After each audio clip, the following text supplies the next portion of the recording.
I gave 12 years of my life to that company. 12 years of skipped holidays, sleepless nights, and saving million-dollar clients from walking out the door. And how did they repay me? They fired me. No warning, no severance. Just a cold 5-minute meeting because the CEO's wife said I made her uncomfortable. But here's the twist. I saw her kissing the company's CFO during our annual retreat in Savannah, and I wasn't supposed to see that. From the look she gave me when she realized I knew, right then and there, I was in trouble. Still, I stayed quiet. I didn't want drama. But when I uncovered embezzlement linked to that same CFO, and suddenly she accused me of harassment, that's when I knew they were trying to bury me. What they didn't know is that I'd already documented everything.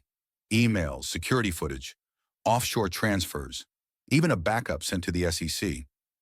They thought they were ending my career, but I was just getting started. And by the time they realized who they'd messed with, it was far too late. This is the story of betrayal, corporate corruption, and the quiet man who refused to stay quiet. If you've ever been used, lied to, or thrown aside, this one's for you. Don't go anywhere, because what comes next will leave you speechless. My name is Marcus Johnson. I'm 34 years old, born and raised on the south side of Atlanta, Georgia. I didn't grow up with much. My mom worked 2 jobs to keep the lights on. My dad disappeared when I was 9, and from then on, it was just the 2 of us against the world.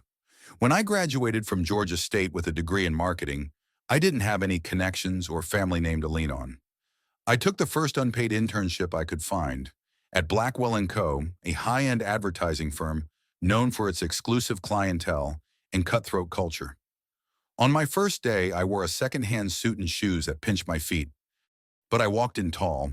I was hungry, I was ready, I stayed late, came in early, took on the task no one else wanted. I became a shadow in every meeting, notebook in hand, soaking up every detail like my life depended on it. And someone noticed. Richard Blackwell, the CEO himself. He was tall, polished, always 2 steps ahead of everyone in the room. But what struck me most was how he treated people.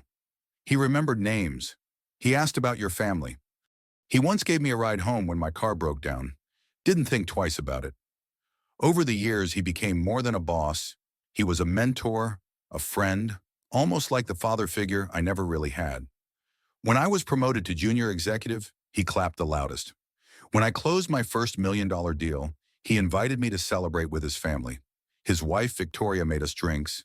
His daughter, Chloe, then in high school, showed me her photography portfolio. It felt like I belonged there. At work, Richard gave me more responsibility, bigger clients, harder campaigns. He said I had an instinct for strategy. He trusted me with things other execs twice my age would have killed for. So when I was promoted to marketing director at 32, after just 10 years, I knew I had earned every inch of it. But I also knew Richard had helped clear the path for me. That's why I never questioned his loyalty. I had no reason to. Victoria, on the other hand, I always kept my distance. She was elegant, beautiful, the type of woman who made heads turn without trying. But she had a sharpness to her, like a knife in a silk case. You didn't notice until it was already at your throat. She never liked me. That much was clear. I could feel it in the way her smiles never reached her eyes. But she tolerated me, probably because Richard valued me so highly. Still, I kept things polite, professional, always. Then there was David, the company's CFO. He was slick, loud, and had a handshake that lasted 1 second too long. Richard called him a numbers genius, but I'd seen enough backroom deals and ego-driven clashes to know the guy was more politician than accountant. He and I never got along.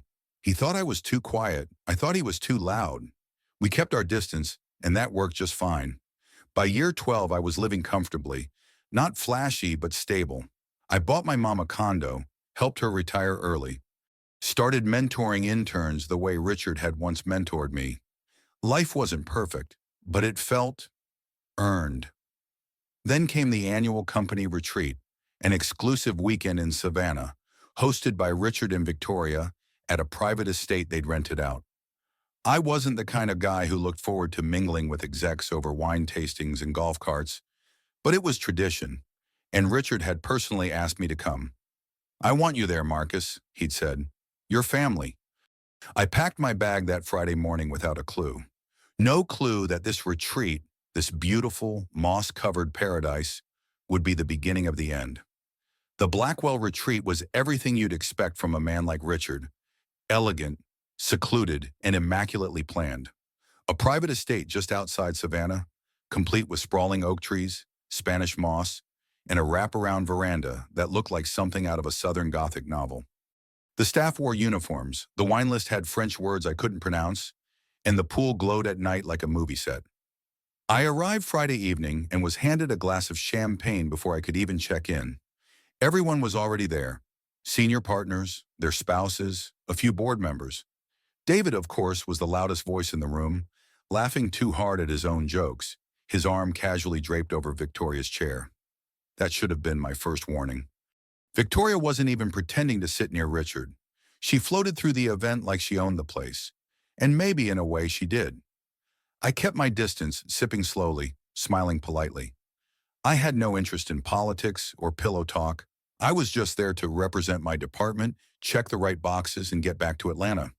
But on Saturday night, everything changed. I'd stepped away from the crowd after dinner, phone in hand, looking for a quiet spot with enough reception to call my mom. She'd just had minor surgery, and I wanted to check on her. The garden path behind the main house was dimly lit, winding through hedges and flower beds. I turned the corner toward a small fountain when I heard a soft laugh, followed by a kiss. Not just a kiss, the kind of kiss that made you freeze, because it didn't belong there. Not in that place. Not with those people. There, beneath the trellis, stood Victoria and David, her hand on his chest, his fingers brushing her cheek, their bodies pressed together like lovers in a movie. I stood frozen in the shadows, unsure what to do. Say something? Walk away? Record it? I did none of those things. I backed away, slowly, careful not to make a sound. My heart thudded against my ribs like a warning drum. By the time I returned to the party, my stomach was in knots. I avoided both of them the rest of the night, dodging eye contact, skipping breakfast the next morning. David, for his part, kept glancing in my direction with this knowing smirk, like a snake that's already sunk its teeth in and is just waiting for the venom to spread. Victoria didn't even acknowledge me. I told myself to forget it. It wasn't my business. It wasn't my marriage. And for all I knew, Richard already knew. Maybe they had arrangements. Who was I to say? Still, the image haunted me. Back in Atlanta the next week, I threw myself into work, tried to let it go, but something was off. Our quarterly reports didn't add up. Vendor invoices were delayed. A bonus payment had been issued twice to the same consultant David had personally recommended. I started pulling reports, quietly, carefully, and what I found didn't make sense. Funds were being moved between departments without approval, expense accounts were bloated, and several wire transfers had gone out to holding companies in the Caymans, all signed off by David. When I dug into one of those companies, I found something even more curious. It had ties to a recently launched luxury jewelry brand in Victoria's name, a brand with no online presence, no customers, no press, just money flowing into it. I didn't know what kind of game they were playing, but I knew one thing for certain: it was dirty. And if Richard ever found out, it could tear everything apart. I was still deciding whether to confront him when it happened. Late Thursday afternoon, I got called into Richard's office. No smile, no small talk, just him sitting behind his desk, cold and stiff. Victoria was there. So was David. She looked up at me with wide, hurt eyes like a bad actress in a courtroom drama. "She told me what you did," Richard said, voice like ice. "At the retreat." My stomach dropped. "She says you cornered her, touched her, made advances." I opened my mouth, stunned. "That's not true." Richard raised a hand to silence me. "You're done here, Marcus. Clean out your office." I stood there frozen, blinking like maybe, just maybe, I'd misheard him. "Excuse me?" I finally said, my voice barely steady. "I said you're done," Richard repeated. "You have until the end of the day to clear out. HR will handle your paperwork. But this is insane, I said. Richard, you know me. You know I would never. She told me everything, he snapped. Don't make this worse than it already is. I looked over at Victoria. Her arms were folded, calm, triumphant, not a single flicker of guilt on her face. David stood behind her, leaning casually against the wall, flipping a silver pen between his fingers, like this was just another meeting. He wouldn't even look at me. I didn't touch your wife, I said quietly. I saw her, with him. That got David's attention. Richard's brow furrowed. What did you just say? I took a breath. I saw them in Savannah, by the fountain, Saturday night. Victoria gasped. An Oscar-worthy performance. He's lying. David shook his head with a mock laugh. You're really going to stoop that low, Marcus? Make up stories just to save your job?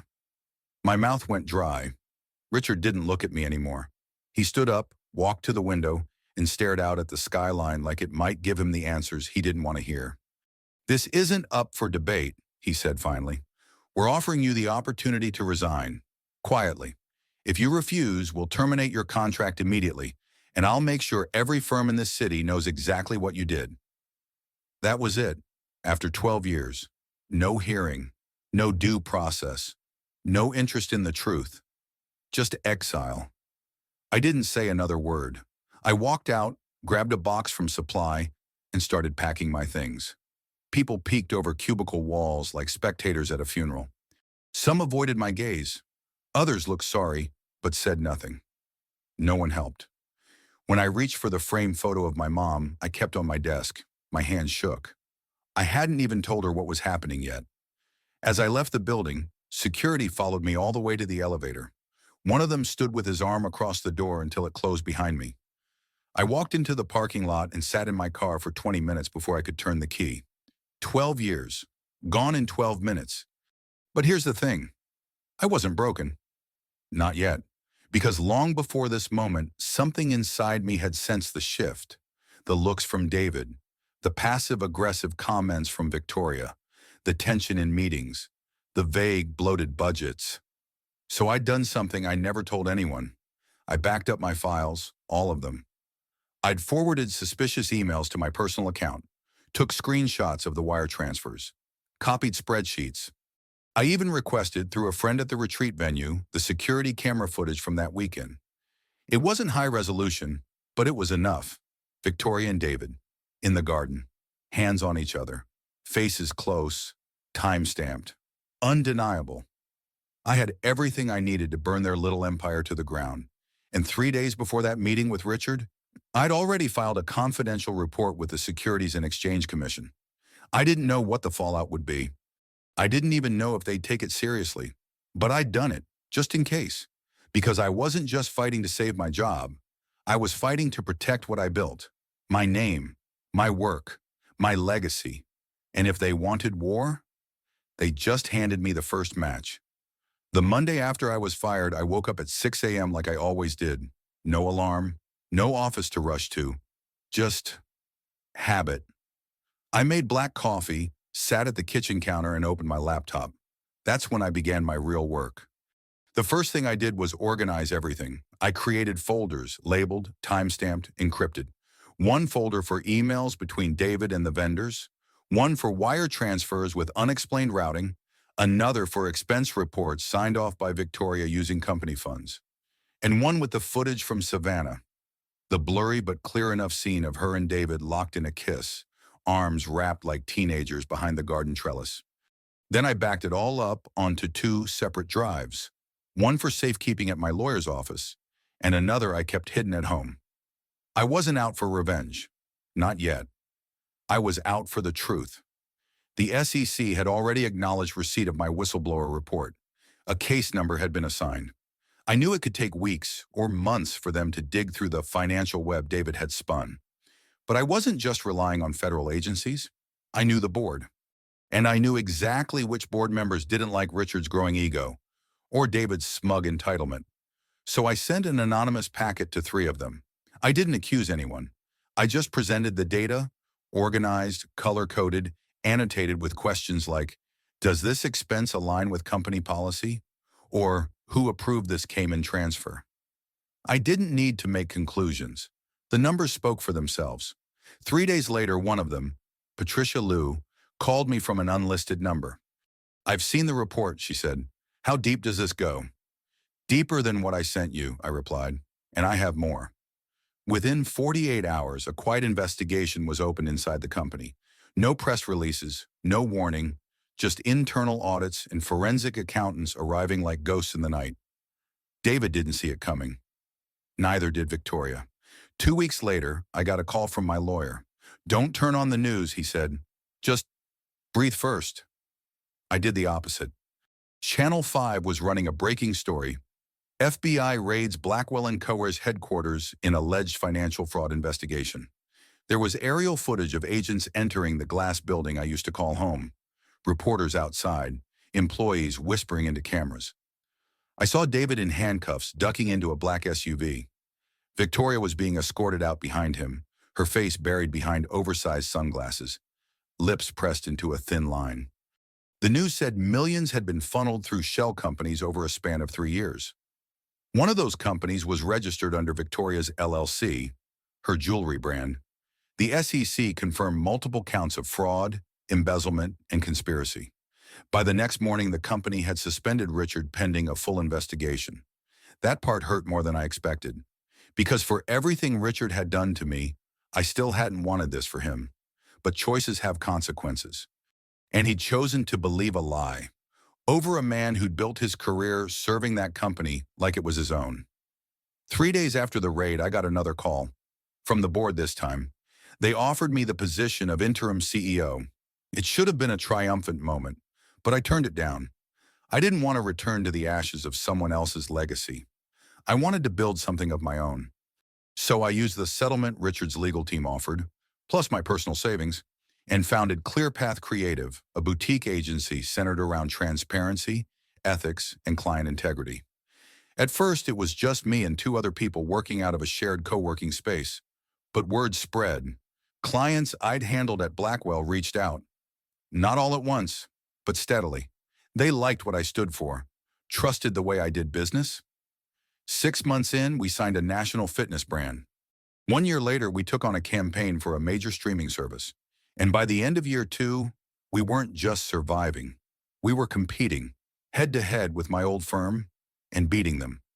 It was a crisp morning in early March, 2 years to the day since I'd been escorted out of Blackwell & Co. with a cardboard box in my hands when I got the email. Subject: Richard Blackwell. Request for meeting. At first, I thought it was spam, but the address was real. So was the signature line. No longer CEO, no longer chairman, just Richard Blackwell, independent consultant. He asked if we could talk, said he owed me that much. I ignored it at first, but then a second email came, this time shorter. "I was wrong. I need to say it to your face." I don't know what made me say yes. Curiosity, maybe, or closure. We met at a quiet diner on the east side of the city, neutral ground. No cameras, no boardrooms. Just 2 cups of black coffee between us and years of silence waiting to be broken. He looked older, not just physically, though the deep lines around his eyes hadn't been there before, but spiritually, like the weight of everything he'd lost had carved itself into his bones. He sat down without a word, slid his coffee toward him, and stared at it like it might explain how his life had gone off track. "I watched the footage," he said finally. I didn't answer. I saw the timestamps, the transfers, the emails between David and Victoria. Still, I said nothing. I should have listened to you. I should have known better. "You didn't want to know better," I replied quietly. "You believed what was easier." He nodded slowly. "They took everything," he said. "Victoria's jewelry company? It was a front. She flipped on David the second she realized jail time was real. Took a deal. He didn't. He'll be in prison for a long time." I watched him stir his coffee, even though there was nothing in it. "I lost the firm. The board forced me out completely. Clients left. Our stock value collapsed. And Victoria," he gave a tired laugh. "She filed for divorce the week after the raid. Took what was left and moved to Miami. Says she's spiritual now, selling crystals." I almost smiled at that, Almost. He looked up at me, eyes searching. I want to start over, he said. Build something real again, ethical, honest. I don't have many allies left, but I always respected you, Marcus, even when I didn't show it. There it was, the ask. He wasn't just here to apologize. He was here for help. You want me to mentor you, I said. I want to learn from my mistakes. For a long time, I said nothing. The silence between us felt heavier than anything spoken. Finally, I leaned back and looked him in the eye. You taught me everything I know about this business, I said, but not because of how you led. He tilted his head. You taught me what not to become. His expression didn't change, but something behind his eyes shifted, like he'd expected it, like a man finally accepting the sentence he knew was coming. I'm not going to partner with you, Richard, I said, but I'll give you something else. He looked up. A clean slate.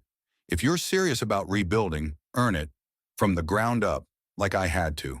He nodded slowly. That's fair. When the check came, he insisted on paying. As he stood to leave, he extended his hand.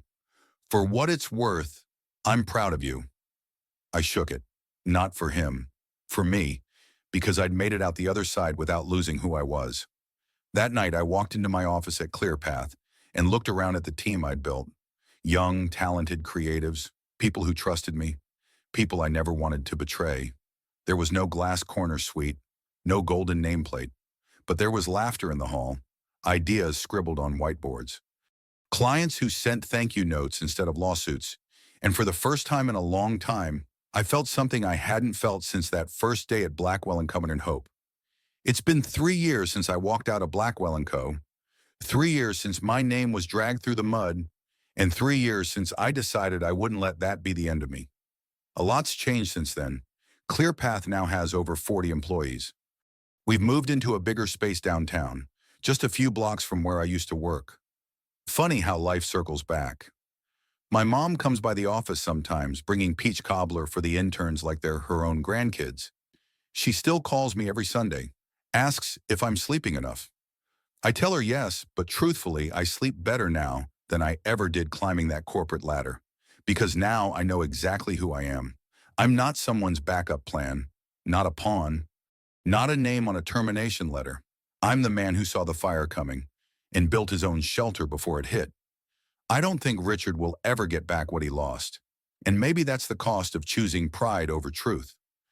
As for Victoria and David, last I heard, one was behind bars and the other was trying to sell handmade bracelets on Instagram under a new name. But this story was never really about them. It's about what happens when you stand your ground. Even when the people you trusted the most turn their backs on you. It's about holding on to your integrity when it would be so much easier to throw it away. And most of all, it's about knowing when to walk away from the table and build your own. So let me ask you this. What would you have done if you were in my position? Would you have exposed them, stayed quiet, fought back? Tell me in the comments. I read every single one. And let me know where you're watching from. I love seeing this community from all corners of the world. If you believe in standing up for what's right, even when it costs everything, then this is your channel. Subscribe to Revenge with Chris so you never miss a powerful karma story. Because sometimes, the quietest man in the room has the loudest revenge.